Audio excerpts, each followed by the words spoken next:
Today, I'll show you how to visualize and sum up story points, or estimates, by project in your Jira dashboard using Jira's built-in gadgets. By the end of this walkthrough, you'll know exactly how to pull together group-by reports and totals, keeping your team and stakeholders up to date with progress at a glance. Let's dive right in. First, we're going to look at a gadget called two-dimensional filter statistics. Now, that might sound a bit technical, but trust me, it's one of the most powerful ways to see how your issues and points are distributed across multiple fields, like by project and by assignee. Think of it as a smart spreadsheet that Jira fills out for you. To get started, head over to your dashboard and click to add a new gadget. Search for two-dimensional filter statistics. Once you add it, you'll need to pick which data you want to look at. This is where the JQL filter comes in, essentially a saved search that tells Jira, show me only these issues.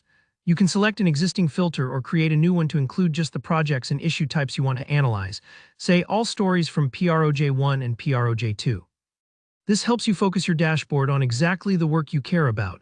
Next, you'll need to decide what you want Jira to show along the X and Y axes of the gadget. Let's say you want to see how story points are distributed among different assignees within each project. Set project as one axis and assignee as the other. You could flip these or choose any two fields Jira offers. As soon as you configure this, Jira automatically creates a grid, almost like a pivot table, where you can see, for example, how many issues each person has in every project. It's a fantastic way to spot trends or see where work might be piling up. Now, a key detail here, the two-dimensional filter statistics gadget doesn't actually sum up story points directly in its cells. Instead, it shows you the number of issues per combination, which is still super helpful for visualizing workload distribution.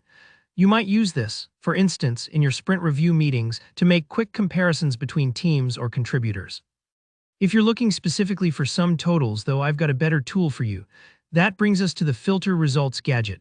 This one's excellent for listing out issues and getting total sums, perfect for tracking overall progress. To use it, first create a new saved filter in Jira. Just go to the Filters section, use JQL to specify exactly what you want, something like project in PROJ1, PROJ2, and issue type equals story, then save it. Give it a clear name so you can find it later. Now, back on your dashboard, add the filter results gadget. When you're setting it up, pick that saved filter you just created.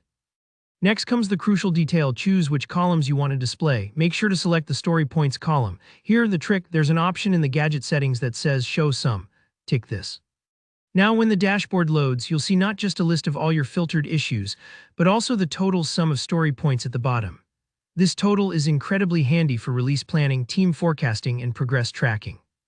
If you don't see the sum right away, don't worry. Sometimes you need to adjust which columns are visible, or Jira might take a second to update.